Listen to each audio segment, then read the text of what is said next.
Ray Kurzweil proposes that in the not too distant future, his last number was 2030. I'm thinking he's saying 2050 nowadays. We're going to be able to attach our neurological, biological computing equipment to the digital computing world around us so that we will be able to draw on all the internet just by thinking what we need. All those facts will be there. In effect, we will have digitized our personalities, our minds, if you will.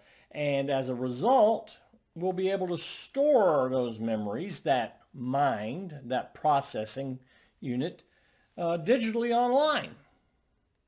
So for all intents and purposes, we will become digital files. And as if you don't know this by now, digital files are immortal. Everything that gets digitized and on the internet, I can guarantee you, can be tracked down somehow, some way. Dancing Baby is still out there. Don't Google it. It would be wrong. What do you think? You've read Kurzweil's material, I hope, and basically he's just saying it's something that can be done, and that he's arguing it will improve our lives. How is the question I think we should ask. Will it actually permit us to do anything more in terms of thinking than using a regular search engine? Is the addition of external digital memory actually going to improve the thought processes that go on in our head, or are we just going to have more stuff we can fill our heads with, which we don't really know how to use at all? And what about this immortality business? Would you like to be immortal? Would you like to live forever? But here's the catch, as a digital file. Will you be able to tell the difference?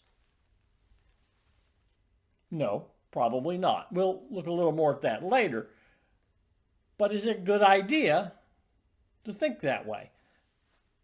It's not unlike what Sandel was saying in the talk on cloning.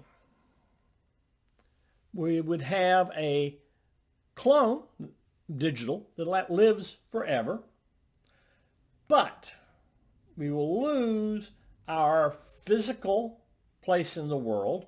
We will lose an element of risk and loss in our life. We'll lose a sense of giftedness. Are these big deals? Or are they just objections raised by people who haven't really considered what the 22nd century may be like? We do need to be talking about this, because what we don't talk about, if left in the hands of the technologists, it will happen. One of my favorite observations made by another professional was made some years ago when my wife was taking a course in the history of travel and shopping. The fellow teaching the class made the point that nobody really understood what we were getting into when we developed the automobile. Back in the days when all you could do was walk out by horse or yourself on foot, nobody ever traveled more than 35 miles from home. Everything you knew was in a day of travel. With the development of the automobile, just one that can do 30 miles an hour, that's all, top speed, 30 miles an hour, you've like tripled the distance you can go in one day. You now can get from your little farm in the middle of nowhere into the big city. How does that change your educational process? How does it change germs spreading? How does it change the gene pool?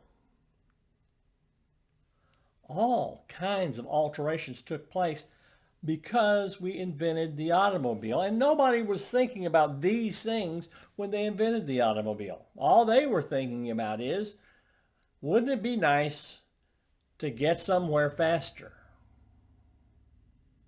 What will come if we don't step up to technology and go, this is not a place I want to go?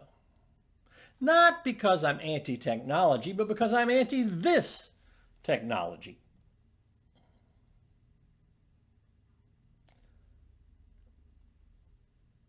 It's something we have to consider.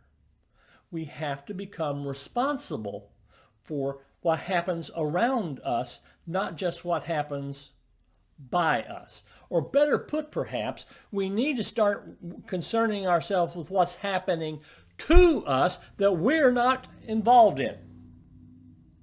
Without a way to keep an eye on what's happening in the world, without making the effort to keep track of what's happening in the world, these things will happen to you whether you like it or not. Now, that's a lot to think about, and I hope we're going to talk a lot about it.